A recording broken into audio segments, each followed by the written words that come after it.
La mandaron al patio de chatarra como si fuera una sirvienta. Ya no sirves para este taller, le soltaron entre carcajadas, mientras le encajaban un balde con desengrasante y la exhibían como burla frente a todos. Pero cuando Daniele Montés se inclinó sobre aquel camión oxidado, vio algo que nadie más habría notado, un detalle imposible.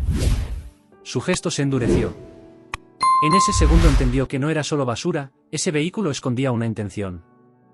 Y lo que haría después iba a poner a más de uno a temblar.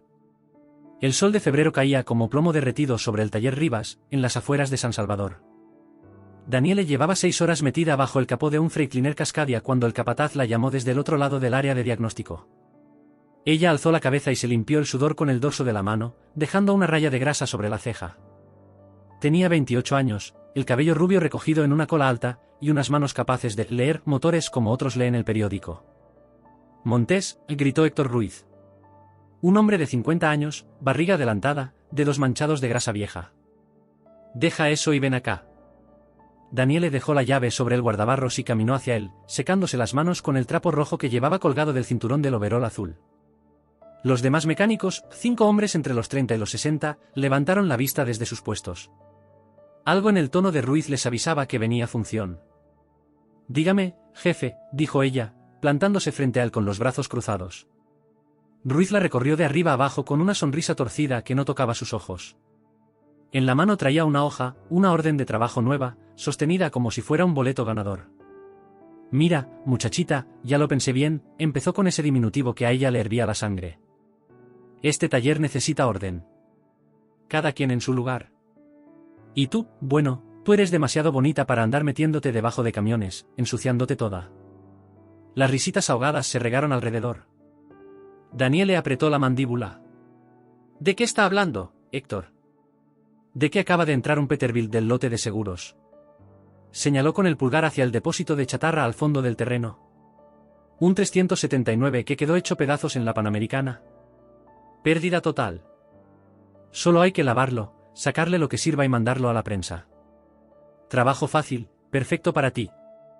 Trabajo fácil, repitió Daniele, sintiendo el calor subírsele a la cara.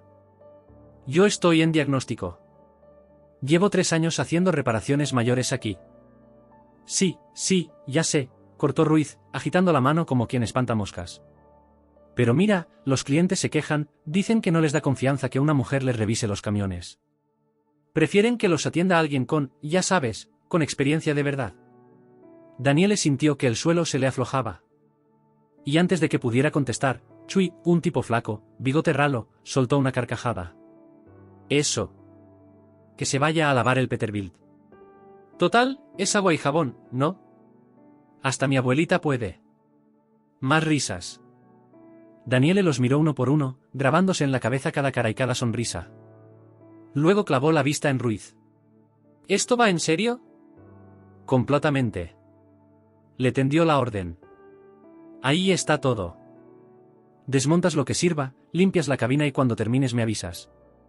Y llévate esto. Le puso en las manos un balde naranja lleno de líquido amarillento, olor a químicos fuertes.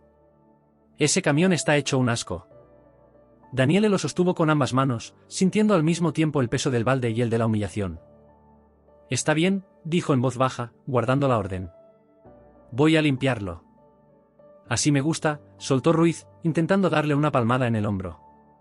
Ella se apartó con un movimiento seco. Ya verás. El trabajo sencillo es más tranquilo, menos presión. Daniele no respondió. Dio media vuelta y caminó hacia el depósito de chatarra bajo el sol inclemente, con las miradas clavadas en la espalda como cuchillos. No lloró, no gritó. Solo apretó los dientes y siguió, con la orden doblada en el bolsillo y el balde golpeándole la pierna a cada paso. El depósito estaba cercado con malla ciclónica, un cementerio de metal donde se amontonaban vehículos declarados pérdida total. Camionetas sin motor, tractocamiones sin cabina, remolques oxidados, y en medio de todo, el Peterbilt 379. Daniele dejó el balde en el suelo y lo contempló. Era un desastre, la cabina aplastada por un impacto lateral brutal, el capó arrancado, el radiador reventado. El chasis mostraba una torsión evidente en el larguero derecho, como si el camión estuviera encorvado, torcido, herido de muerte.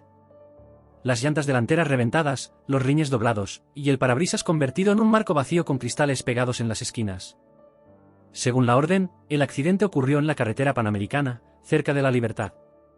Curva cerrada, velocidad alta, volcamiento. El conductor terminó con fracturas múltiples. La empresa cobró $10.000 del seguro por pérdida total y el Peterbilt llegó al taller Rivas solo para ser desmantelado. Daniele se arremangó el overol, tomó el balde y empezó. Primero el exterior, barro seco, restos de vegetación atorados en las molduras, una costra de polvo encima de todo. El metal ardía bajo el sol y el desengrasante le quemaba los nudillos al contacto, pero no se detuvo. Frotó cada rincón con una obsesión silenciosa, como si ese camión destrozado fuera lo único que le quedara. Cuando terminó afuera, abrió la puerta del conductor, colgando de una sola bisagra, y se metió a la cabina. Adentro había caos, cristales por todas partes, el volante torcido, el tablero agrietado, el asiento del conductor desgarrado con espuma amarilla asomándose. El aire olía a aceite quemado, a óxido, y a algo raro, algo que no supo identificar al principio. Barrió los cristales con una escoba pequeña, raspó el barro metido entre los pedales, recogió restos de carga atrapados en las esquinas. Y fue entonces, mientras restregaba el área de los pedales con un cepillo de cerdas duras, cuando notó lo que le erizó la piel. El pedal del freno estaba hundido y estirado hacia el piso, como si el conductor lo hubiera pisado con toda la fuerza en el instante del impacto. Pero la palanca del freno de mano seguía abajo, en reposo, sin señales de haber sido accionada. Daniele se quedó inmóvil, el cepillo suspendido en el aire. Si el conductor intentó frenar antes del vuelco, lo lógico era que también hubiera tirado del freno de mano en una emergencia, ¿por qué no lo hizo? Se limpió las manos en el overol y salió de la cabina. El sol empezaba a caer, tiñendo el cielo de naranja, alargando sombras sobre la tierra polvorienta. Daniele se arrodilló junto al chasis y se arrastró debajo del Peterbilt, ignorando el calor del metal que le abrasaba la espalda. La suspensión estaba destruida, amortiguadores rotos, ballestas torcidas. Pero ella buscaba otra cosa, las líneas del sistema de frenos, cerca del eje trasero. Y ahí estaba. La tubería que conectaba el cilindro maestro con las cámaras de freno traseras estaba seccionada limpiamente, a unos 30 centímetros del tanque de reserva. Los bordes del corte eran lisos, rectos, sin el desgarro irregular de un golpe. Eran marcas de herramienta. Alguien la había cortado con sierra o cortatubos. El corazón le empezó a golpear las costillas. Sacó el teléfono, tomó fotos desde 3 ángulos, cuidando la luz. Luego se arrastró hacia adelante y revisó el cilindro maestro. El depósito del líquido de frenos estaba completamente vacío, pero no había manchas recientes ni salpicaduras en el compartimento del motor. Si la línea se hubiera roto durante el vuelco, el fluido habría quedado regado por todos lados. En cambio, todo estaba seco, limpio, como si se hubiera vaciado poco a poco, durante kilómetros. Eso solo significaba una cosa. El corte no se hizo en el accidente. Se hizo antes. Días antes. Pequeño, calculado, pensado para que el líquido se fugara lentamente sin que el conductor lo notara, hasta el peor momento. Daniele salió de debajo del camión y se dejó caer en el suelo, recostando la espalda en una llanta reventada. Tenía las manos negras, el overol empapado, y el pulso tan fuerte que lo sentía en las sienes. Eso no fue un accidente. Alguien saboteó ese Peterbilt. Daniele se quedó sentada junto al camión hasta que el sol desapareció detrás de las montañas y el depósito quedó envuelto en sombras azuladas. El taller cerró con el estruendo metálico de siempre, pero ella no se movió. La imagen del corte limpio en la línea de frenos se repetía en su mente como una quemadura. No había sido un error. Había sido intención. Volvió a meterse debajo del chasis con el teléfono como linterna y revisó todo el sistema con mayor cuidado. Las marcas seguían ahí, nítidas, inconfundibles.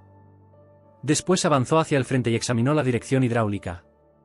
Entre piezas dobladas y soportes deformados encontró otra anomalía, el fluido estaba turbio, grisáceo. Lo tocó con los dedos y sintió partículas ásperas. Limaduras metálicas. Alguien había contaminado el sistema. Frenos saboteados. Dirección comprometida. El conductor nunca tuvo oportunidad. Daniele se levantó con el cuerpo temblando, no de miedo, sino de claridad. Caminó hasta la oficina del dueño, don Esteban Rivas, y le mostró las fotos. Explicó cada detalle con precisión quirúrgica. El corte intencional. La ausencia de derrames. La contaminación del fluido. La lógica técnica detrás de todo. El rostro del viejo se fue descomponiendo. Eso no fue un accidente, murmuró. Revisaron los documentos del último servicio. 2 semanas antes del siniestro. Cambio de pastillas de freno. Reemplazo de fluido de dirección. Firmado por Héctor Ruiz. El silencio cayó pesado. Además, las facturas revelaban otra verdad: se cobraron piezas originales, pero se instalaron repuestos genéricos mucho más baratos. La diferencia, $400. $400. Y para encubrir el riesgo de que esas piezas fallaran, alguien decidió asegurarse de que el camión se estrellara antes de que la negligencia quedara al descubierto. No era solo fraude. Era intento de homicidio. Daniele no titubeó. Le dio al dueño dos opciones: denunciar de inmediato o enfrentar la verdad cuando saliera por otras manos. Don Esteban, abrumado por la magnitud, aceptó cooperar. 3 días después, Héctor Ruiz fue despedido y la aseguradora abrió una investigación formal. El Peterbilt quedó sellado como evidencia. Cuando los peritos llegaron, confirmaron todo lo que Daniele había descubierto. Corte profesional en la línea de frenos. Contaminación deliberada del fluido hidráulico. Sabotaje premeditado. El conductor había sido víctima. Y la muchachita bonita había leído el metal mejor que todos. El caso terminó en tribunales. Héctor fue arrestado. La empresa de transporte devolvió el dinero del seguro. El taller recibió una sanción, pero se salvó por haber colaborado. Y entonces, cuando el proceso terminó, Daniele tomó una decisión inesperada.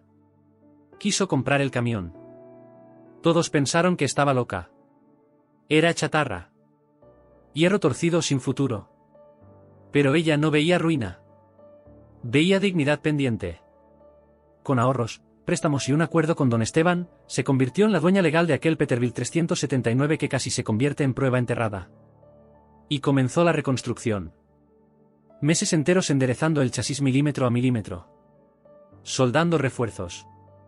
Sustituyendo cada componente crítico. Instalando un sistema de frenos completamente nuevo, certificado. Cambiando la caja de dirección. Desmontando el motor Caterpillar C15 pieza por pieza hasta devolverle la vida. Trabajaba de noche, después de su jornada. Dormía poco. Comía menos. Sus manos se llenaron de cicatrices nuevas.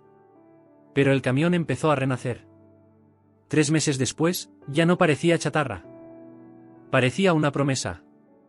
Cuando el motor rugió por primera vez tras la reconstrucción, el sonido llenó el taller como una declaración. No era solo maquinaria. Era justicia mecánica. Don Esteban vino a verla una noche y le pidió perdón por haber permitido la humillación.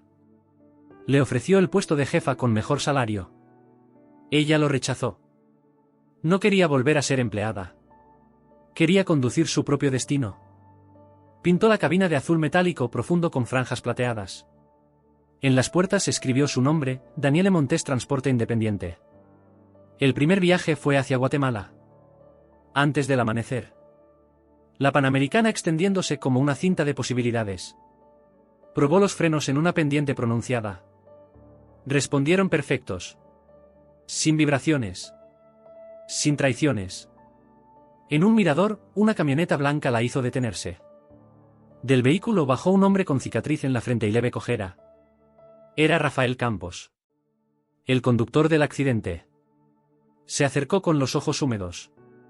Gracias, le dijo. Yo pensé que había sido mi culpa. Mi familia me miraba con vergüenza. Yo no podía dormir. Usted me devolvió mi nombre. Daniele no tuvo palabras. Solo lo abrazó. Ese camión que casi lo mató ahora llevaba su nombre. Ya no era símbolo de culpa. Era símbolo de verdad.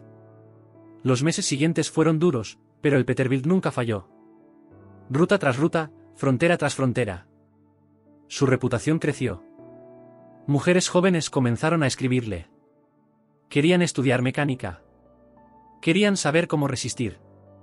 Un año después, volvió al taller Rivas para pagar el último abono. El camión brillaba bajo el sol. Los mismos mecánicos que se habían reído ahora lo rodeaban en silencio. Shui se acercó. Mi hija quiere ser mecánica. ¿Podrías hablar con ella? Daniele sonrió. Tráela. Le voy a enseñar a leer motores, y a no pedir permiso para existir. Esa noche condujo bajo un cielo lleno de estrellas. Pensó en Héctor, cumpliendo condena. En Rafael, que recuperó su dignidad. En don Esteban, que aprendió que el silencio también es complicidad. Y pensó en todas las mujeres que vendrían después. El Peterbilt rugía con 500 caballos de fuerza, pero lo que realmente impulsaba a ese camión no era el motor. Era la verdad. Danielle ya no era la muchacha enviada a limpiar chatarra. Era la mujer que convirtió humillación en justicia. Óxido en oportunidad. Y un camión roto en una historia que nadie podría borrar jamás.